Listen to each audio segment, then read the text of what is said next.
a voice that follows you. It gets louder in the quiet moments, just after the world goes to sleep. It tells you you're not smart enough. You waited too long. It whispers that the good times you're having are a fragile illusion, a temporary reprieve before the inevitable collapse. You can be standing in the nicest house you've ever owned, driving the best car, and still, that voice will tell you it's not really yours. You're just borrowing it. And soon, the bill will come due. This anxiety, this fear of returning to the place you fought so hard to escape, is a powerful weapon. The enemy uses it to terrify you, to stop you from ever truly resting in what you've achieved. It's a haunting defiance that says, "Don't you relax. You're not worth it, and this is not going to last." We talk about having faith in bad times, but you need an even stronger faith for the good times. A faith to believe that the goodness is real, that it will last, that you deserve it. Because the voices feed on your fear, and you are what you eat. If you want to change your outcome, you have to change your diet. You have to stop talking to yourself the way you do. The healing you seek comes from what you say within yourself. Consider the woman with the issue of blood. She was broken and outcast, but she said something to herself, a strange, unscripted, undocumented declaration. There was no scripture to validate it, no doctrine to support it. She simply said, "If I can just touch the hem of his garment, I will be made whole." As she was crawling through the dirt, that was her mantra, over and over again. If I can just touch it. She crept up, without permission, without support, and she snatched a miracle right out of the air. The power was so real that Jesus, who was oblivious to her mission, stopped and asked, "Who touched me?" It all happened in her head first. She fought the battle there and won, before she ever reached for the cloth. That is how you combat the voices that say what you can't do, what you can't have. You put word on word. You talk back. You declare your own reality. "I am blessed. I can handle this. Bring it on." That kind of talk shuts the enemy down. But this battle takes place within a world that is itself being crushed. We are a generation chosen to navigate a challenge the world hasn't seen in 100 years. A global pandemic, racial strife, social chaos.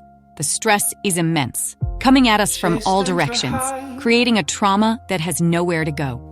It erupts as rage on airplanes and violence over parking spaces. We are fighting an invisible enemy. And in the middle of it all, our sense of normal has disappeared. It was shattered right in front of our faces. And here is the brutal, liberating truth. Once a grape has been crushed, you can never get the juice back inside. From that moment forward, that grape will never be the same again. And neither will we. There is no normal to go back to. The world has changed how we shop, how we travel, how we work, how we live. Trying to rebuild the past is a fool's errand. This is what happens when you are being made into wine. All hope of remaining a grape is gone. The challenge is that we have a difficult time accepting change. We are so in love with what was, we aren't willing to explore what is. We are afraid, never realizing that what is in front of you is always better than what is behind you. It is better to be wine than to be grapes. This is the great secret. When you pray for change, God answers with disruption. He plants an oak tree, and it disrupts the soil. You cannot have growth without disruption. But God's warning is this: don't let the disruption become a distraction. The enemy wants you to get so focused on solving the disruption, on trying to glue the grape back together, that you miss the entire point. Nehemiah was building a wall. His enemies, Sanballat and Tobiah, were the disruption. They mocked him, threatened him, tried to lure him down from the wall. But Nehemiah knew that changing their minds was not the victory. Building the wall was the victory. He refused to be distracted. In every disruption, there's an opportunity. Instead of wrestling with the chaos, you must look for the opportunity. The people who will thrive are the ones who see what is needed now that wasn't needed before. They are the ones who let the grape go and start looking for the wine. This requires you to have something to remember, a foundation.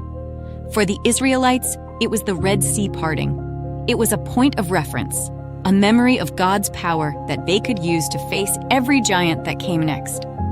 You have to have something on God's resume in your own life that you know that you know that you know He did for you.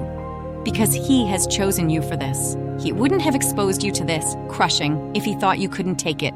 He placed you in the middle of it for you to stand up to it.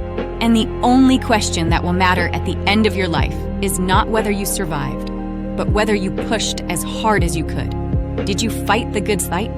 Did you finish your course? Or will you get to your last breath and wonder, what would have happened if I just pushed a little harder? What if I had forgiven that person? What if I had gone back to school? What if I had simply let the grape go and embraced the wine? I don't want to wonder about anything. Do you? The crushing is not the end. It is the beginning. It is the violent, necessary, and beautiful process of becoming something more. Let the grape go. Find the wine.